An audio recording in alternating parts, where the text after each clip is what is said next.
Bienvenue sur cette deuxième partie du cours sur les cités grecques. Vous notez dans votre cahier partie Histoire, grand 2, le monde des cités grecques en rouge, petit a, Athènes en noir.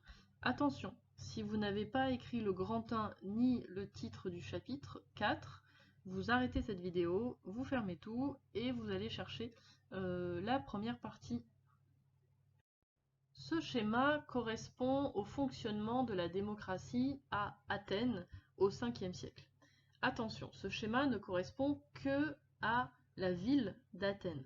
À cette époque-là, même si on parle de culture commune pour les Grecs, chaque cité grecque va avoir son propre fonctionnement.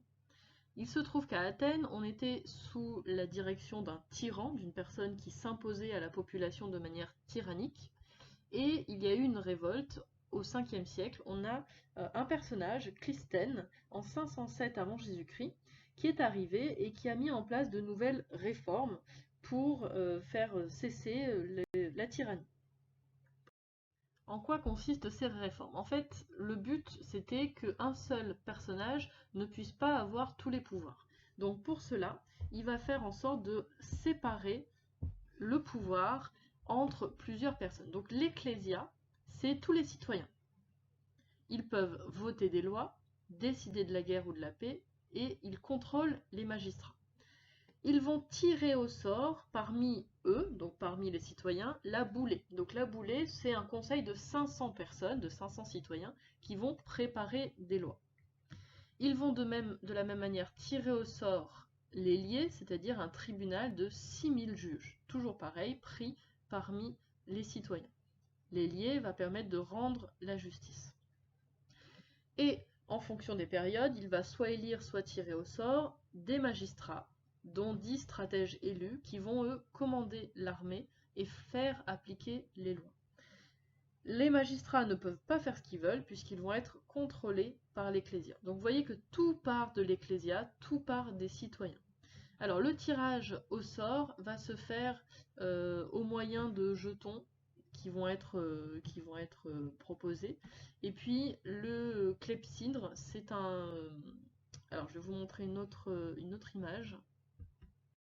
Voici l'image. Donc vous avez en fait deux récipients dont l'un est surélevé par rapport à l'autre. Donc vous voyez que ce récipient-là va être mis sur une grosse pierre. Il est percé, donc là on a un trou, et il est rempli d'eau.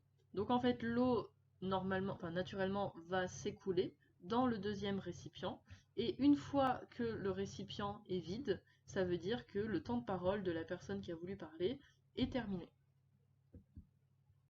Je répète donc, pourquoi est-ce qu'on peut parler de démocratie à Athènes?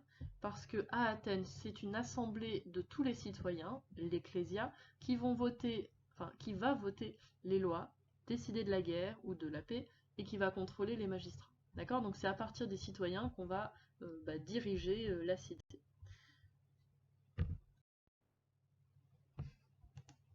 Vous notez.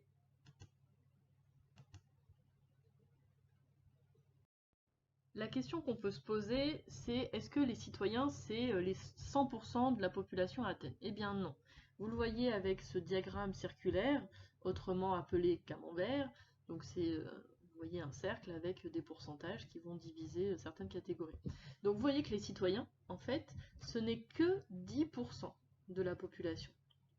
Donc 10% c'est pas grand chose, c'est-à-dire que le reste de la population, on va avoir 18% des métèques. Donc les métèques, ce sont des populations qui sont citoyennes, mais étrangères. D'accord? Ce sont des citoyens d'autres cités qui ont quitté leur cité pour rejoindre d'autres cités. Vous voyez aussi que les femmes de citoyens sont séparées des citoyens. Ça veut dire quoi? Ça veut dire que dans l'ecclésia, les femmes sont exclues. Elles ne font pas partie des personnes qui vont voter, décider, etc. On a ensuite 34%, donc finalement la majorité, d'esclaves, c'est-à-dire des gens qui ont perdu leur citoyenneté, qui ont été faits prisonniers au moment de guerre, des villages aux alentours ou même plus loin, et qui sont rendus sous le statut d'esclaves, donc ils doivent obéir, travailler pour les citoyens. Et puis enfin 28% des enfants qui forcément ne font pas partie de l'ecclésia, qui ne votent pas, qui ne décident rien. Donc vous allez noter, faire pause, et je vais vous mettre la trace écrite. Grand B, l'organisation des cités grecques. Vous le notez en noir à la suite. Ici, vous avez le deuxième document à coller. Vous vous rappelez, vous avez collé la fiche objectif. Donc maintenant, vous avez le document, la cité cadre de vie des Grecs. Donc c'est une image, une illustration, avec 3 questions. Vous collez sur votre cahier, vous mettez pause, vous y répondez et on corrige. Vous avez terminé votre exercice, on va corriger. Première question, on vous demandait de placer les éléments suivants. Port, rempart, campagne et ville. Donc vous voyez en bas, vous avez une zone qui est en bleu. Vous vous rappelez en géographie, on a dit que le bleu était réservé à l'eau, et bien effectivement en histoire c'est pareil. Donc ici, si vous voyez du bleu, c'est qu'on est dans une zone portuaire. Donc il fallait écrire ici port. On continue de ce côté-là, vous avez une zone là, où on a des champs, des petites maisons, des petits arbres. Donc on est à la campagne. On continue de ce côté-là, avec la ville, et enfin les remparts. Donc la petite différence entre les remparts et la ville, les remparts, vous voyez qu'on la flèche précise vraiment, s'arrête sur les remparts, alors que la ville, elle s'arrête un petit peu avant. Donc on est vraiment sur la... Deuxième question, on vous demande de repasser en noir les limites de la cité. Alors je prends mon petit stylet noir, voilà. Les limites de la cité commencent ici, au bord de l'eau, on remonte et on va faire un tour autour de la ville. Aïe, bon, j'ai dépassé sur l'acropole, c'est pas grave, vous faites pas la même chose chez vous. Et voilà. Donc là on a la limite de la ville, de la cité. Justement, attention, pas de la ville, de la cité. Donc la troisième question, vous demandez de surligner les 2 parties qui composent une cité grecque. Une cité grecque se compose donc à la fois d'une ville, donc il fallait surligner ville. Alors vous pouvez colorier aussi l'intérieur de la ville si vous le souhaitez, ce n'est pas obligatoire. Et la deuxième chose, une cité grecque est composée d'une campagne qui l'environne. Donc là pareil, vous pouvez colorier la campagne autour. Moi c'est un peu galère, donc je ne vais pas le faire proprement, mais en gros vous avez la campagne tout autour. D'accord? Donc en fait c'est tout ce qui borde entre la limite noire et les remparts. Vous avez la campagne, et tout ce qui est à l'intérieur des remparts, là vous allez être dans la ville. D'accord?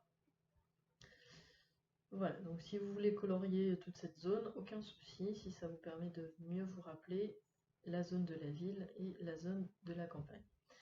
Petit commentaire, à l'intérieur de la ville, on a, vous avez dû le repérer, une acropole, donc c'est la ville haute, c'est la partie haute de la ville, c'est là où souvent on a les temples, les principaux temples, et elle est souvent surélevée. Alors, vous vous rappelez, en tout début du chapitre, je vous avais dit qu'en Grèce, on était dans un paysage très montagneux, d'ailleurs là vous voyez sur le dessin c'est reproduit, et donc les Grecs vont s'installer toujours sur des endroits avec une hauteur. Et on avait de l'autre côté l'agora, donc l'agora c'est la place principale, c'est vraiment une esplanade, hein. Il n'y a pas de maison, là on voit ici, et donc les gens vont se retrouver, discuter sur cette agora. Gardez bien en tête que les cités grecques sont rivales. Il n'y a pas de cité grecque qui ne va pas tenter un petit peu de s'affronter avec les autres. Cependant, à partir du 5e siècle avant Jésus-Christ, on va avoir un ennemi commun pour les Grecs, et cet ennemi commun, c'est l'Empire perse, qui se situe ici. Ça tombe bien, en plus, rappelez-vous, les guerres de Troie, il se trouve que Troie, c'est une ville qui est à peu près dans cette zone-là. Les archéologues ne sont pas encore trop d'accord pour dire où se trouvait la ville de Troie.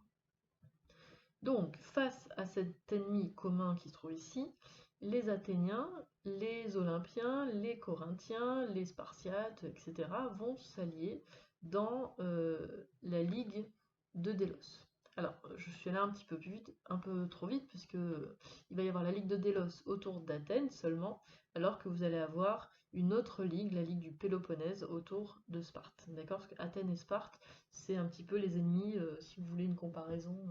Aujourd'hui, ça serait un peu comme Marseille et Paris en foot, ce genre de choses. Donc, c'est des villes qui sont sœurs, mais qui se détestent. Vous pouvez mettre pause pour noter. On termine avec une dernière sous-partie sur le grand C, en noir, le monde grec s'agrandit. Vous pouvez le noter et coller le document que je vous ai mis sur Arsène et Pronote, vous pouvez le coller à cet endroit-là. Si vous avez terminé, vous pouvez continuer d'écouter, sinon prenez le temps de bien lire le document, de travailler dessus, c'est important. C'est vraiment de cette manière-là que vous allez pouvoir retenir en travaillant, en faisant l'effort vous-même de réfléchir. Première question, sur la carte, écris les noms des 3 principales régions du monde, la Grèce, l'Asie mineure et l'Italie. Donc il fallait repérer tout d'abord la Grèce à cet endroit-là, l'Asie mineure qui se trouve sur l'actuelle Turquie, et l'Italie, sans surprise, qui est toujours à l'endroit que l'on connaît aujourd'hui. On vous demandait ensuite de surligner en bleu le nom des mers autour desquelles les Grecs ont fondé des colonies. Alors je prends mon petit surligneur bleu. La mer principale, bien sûr, c'est la mer Méditerranée. Mais pas seulement. Vous voyez que les Grecs en rouge ont essaimé tout partout, là où il y a des petits points orange, des colonies. Ils en ont bâti autour de la mer Noire, un petit peu au bord de la mer Adriatique. Et alors ici, normalement, c'est la mer Égée. Bon, ils l'ont pas écrit, c'est pas très grave, mais là, vous avez la mer Égée. Colorié en rouge, le monde grec au 8e siècle. Alors, si vous avez une imprimante couleur, bah, vous avez de la chance, ça s'est imprimé déjà, donc ça, vous n'avez pas besoin de le corriger. Par contre, si vous avez imprimé en noir et blanc, vous repérez bien, moi, où se trouve la zone en rouge. Donc pareil, là, j'ai pas vraiment d'outils pour colorier correctement, mais vous voyez que la Grèce s'étend ici, enfin le monde grec s'étend ici.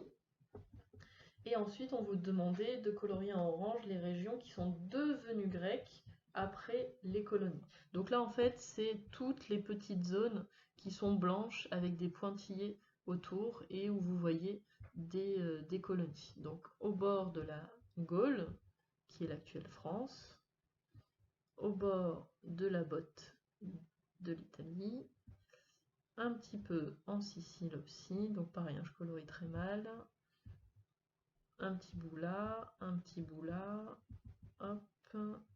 Donc, en gros, ce qu'il faut retenir, c'est que les colonies grecques vont toujours être au bord de l'eau.